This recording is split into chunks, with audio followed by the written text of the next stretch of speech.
కనీ పెంచి పోషించి విద్యాబుద్ధులు చెప్పించిన తల్లిదండ్రులను వృద్ధాప్యంలో ఆదరించకపోవడం చట్టరీత్యా నేరమని ఉమ్మడి తూర్పుగోదావరి జిల్లా విభిన్న ప్రతిభావంతుల వయోవృద్ధుల సంక్షేమ శాఖ సహాయ సంచాలకులు ఏవై శ్రీనివాస్ పేర్కొన్నారు. బోట్ల ఉద్యానవనంలో కాకినాడ జిల్లా సీనియర్ సిటిజన్స్ ఆర్గనైజేషన్ ఆధ్వర్యంలో అంతర్జాతీయ వృద్ధుల వేధింపుల నివారణ దినోత్సవం పురస్కరించుకుని జరిగిన అవగాహన కార్యక్రమాన్ని ఉద్దేశించి ఆయన మాట్లాడారు.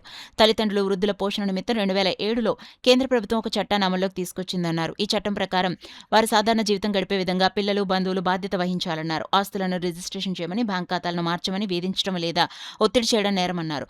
వృద్ధులను శారీరకంగా, మానసికంగా హింసించడం, ఆర్థికంగా దోపిడీ చేయడం, వారిని కొట్టడం నేరమన్నారు. మానవతా దృక్పథంతో తల్లిదండ్రులను ఆదుకోవాలని శ్రీనివాస్ తెలిపారు. తొలుతగా ర్యాలీ నిర్వహించారు. అనంతరం సినీ సంగీత విభావరి జరిగింది. సీనియర్ సిటిజన్స్ లునాని హనుమంతరావులను ఘనంగా సత్కరించారు. ఆర్గనైజేషన్ అధ్యక్షులు బుధరాజు సత్యనారాయణరాజు అధ్యక్షతన జరిగిన కార్యక్రమంలో ప్రధాన కార్యదర్శి అడబాల రత్నప్రసాద్, గౌరవాధ్యక్షులు నర్సరాజు, సభ్యులు ప్రసాద్ నాయుడు, చింతపల్లి సుబ్బారావు, ఆచంట రామారాయుడు, డాక్టర్ దాసరి శ్రీధర్, సూర్యనారాయణ తదితరులు పాల్గొన్నారు.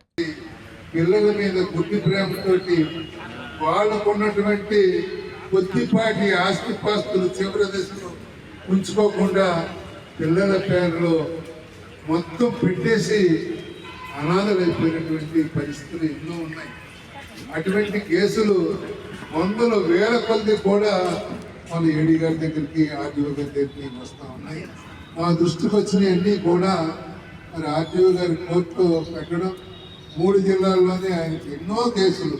ప్రతి మీటింగ్లో కూడా మీ తరంతరం వరకు కూడా ఎప్పుడు కూడా మీరు సంపాదించినటువంటి సంపాదన, పిల్లల మీద ఆప్యాయత ఉండండి, ప్రేమ అన్నీ ఉన్నప్పటికీ కూడా చేతులు కాలేక ఆకులు పట్టుకునే కంట ఉన్నప్పుడే మీ ప్రేమతోటి మీరు ఉంటూ, మీ పిల్లల మీద అభిమానంతో ఉంటూ, మీ కొద్దిపాటి ఆస్తిని కూడా మీ చేతిలో పెట్టుకుంటే మీ చివరి దశ దాకా కూడా ఆనందంగా మీరు జీవించడానికి ఆస్కారం ఉంటుందని ఎన్నో మీటింగ్లో మా శ్రీనివాసరావు గారు చెప్పారు. కాబట్టి ఈవేళ అటువంటిది దూరం చేసుకొని చాలా కుటుంబాలు 70-80 సంవత్సరాలు వచ్చిన వాళ్ళు ఆస్తిపాస్తులు కూడా వాళ్ళని ఒక గదిలో పెట్టి బంధించి వాళ్ళకున్న ఆస్తితో వాళ్ళు అనుభవించుకుంటూ ఇబ్బందులు పెడుతున్నారు. నేను ఆర్గనైజేషన్ పెట్టే దగ్గర నుంచి కూడా 10 నుంచి నేను గౌరవ అధ్యక్షుడిగా ఉన్నాను. తర్వాత ఆశ్రమానికి, శాంతి ఆశ్రమం పేరు విని ఉంటారు మీరు, శాంతి ఆశ్రమానికి వెళ్ళిపోయాను. అక్కడ ఉన్నాను కొంతకాలం. తర్వాత ఈ మధ్యనే వచ్చాను. మళ్ళీ ఆర్గనైజేషన్లో మరి రాజుగారు ఏది రావాలంటే నేను వస్తున్నాను. ముఖ్యంగా నేను మనవి చేసేది ఏంటంటే సీనియర్ సిటిజన్స్కి ఆర్థిక విషయాల్లో 2 రకాలు ఉన్నారు. రిటైర్ అయిన వాళ్ళు పెన్షన్ వచ్చేది, కొంత ఆస్తిని వెనక వేసుకునేవారు. తర్వాత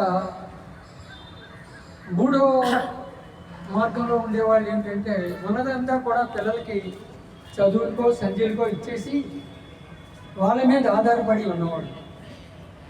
ఈ 3 రకాల్లోనూ కూడా ఏదో విధమైనటువంటి అసంతృప్తులు వస్తున్నాయి సీనియర్స్. దానికి కారణం మనం ఒకవైపే అనుకోకూడదు. ఇలా గట్టి కొడితేనే చప్పట్లు వస్తాయి. అంచేత ప్రతి విషయంలోనూ సీనియర్స్ కలగజేసుకోకుండా ఇందాకనే కొన్ని విషయాలు మాట్లాడడం జరిగింది. ఉంది మనం body and mind must go together. శరీర ఆరోగ్యం ఉండాలి, మైండ్ సరైన పద్ధతిలో ఉండాలి. ఈ రెండింటికి కూడా సమాధానం ఏంటంటే నా ఉద్దేశంలో యోగా. నివారణ డే సందర్భంగా మనం ఒకసారి సమాజంలో ఉన్నటువంటి తేడాలను ఒకసారి గమనించుకుంటే, ముఖ్యంగా వృద్ధుల వేధింపు అనేది చాలా వరకు మన ఏడీ గారు చెప్పారు. మనలో ఉన్నటువంటి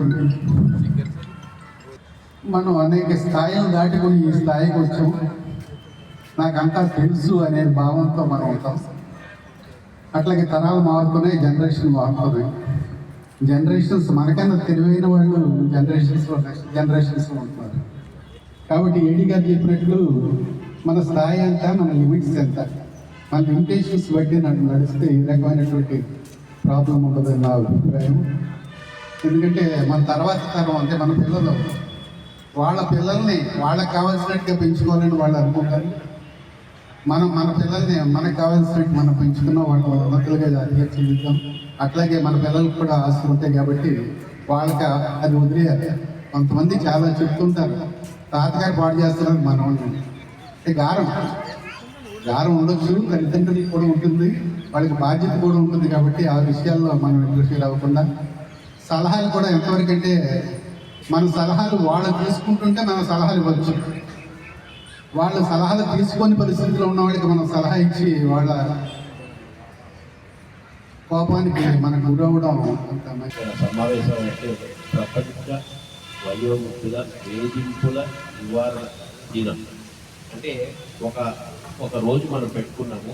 అంటే ఇది యుఎన్ అసెంబ్లీ వాళ్ళు ఇచ్చిన దాన్ని బట్టి అంటే ఈ రోజున సమాజంలో వృద్ధులు వారి యొక్క జీవనంలో ఎటువంటి వేధింపులు ఎదుర్కొంటున్నారు, ఎటువంటి తిరస్కరణలు ఎదుర్కొంటున్నారు, దాని మీద మనం మాట్లాడుకోవడానికి మనకు ఒక రోజు mother's day, father's day, sister's day ఎలా చేస్తున్నారో అలాగే ఇది ఒక world senior citizen abuse day. అంటే వాళ్ళు ఎటువంటి ప్రాబ్లమ్స్ ఫేస్ చేస్తున్నారు, అంటే ఇంట్లో కానీ లేకపోతే సమాజంలో కానీ ఎటువంటి తిరస్కరణకు గురవుతున్నారనే దాని గురించి ఆ యొక్క అవగాహన చేసి అటువంటి రిపీట్ అవ్వకుండా చేయడానికి మనం ఒక దినోత్సవాన్ని చేసుకుంటున్నాం. ఈరోజు యాక్చువల్గా ఏంటంటే అండి, మీ అందరి ముందర నేను ఓపెన్గా చెప్తున్నాను, మాకున్న గవర్నమెంట్ ఎజెండా ప్రకారం మాకు ఈ దినోత్సవం చేయమని చెప్పి మాకు లేదండి. మాకు ఎంతసేపు అక్టోబర్ 1 నాడు చేయాలనేది మా షెడ్యూల్లో ఉంటుంది. అట్ ది సేమ్ టైం మన ఎన్ఏపిఎస్ఆర్కి భాగంగా 3 జిల్లాల్లో కూడా మంచి యాక్టివిటీస్ అన్నీ కూడా చేయడం లేదు. ఇది యాక్చువల్గా మా షెడ్యూల్లో లేదు. కానీ మాకు ఉత్తరా సత్యనారాయణ గారు ముందరే వచ్చేసి ఒక 1 వీక్ 10 days ముందరే వచ్చి సార్ ఇలాంటిది అవుతుంది, మేము ఆర్గనైజ్ చేస్తున్నాము అంటే మరి ఇంకా వాళ్ళు ఆర్గనైజ్ చేస్తారన్నప్పుడు మాకేముంది సార్, మాకుండే సంవ్యాభావం వల్ల మాకు షెడ్యూల్ కూడా లేదు, మీరు చేయండి, మీరు అన్నీ ఆర్గనైజ్ చేసి వెన్యూ అంతా చేసి మీరు మూవ్మెంట్ చేసుకుని అన్నీ చేయండి.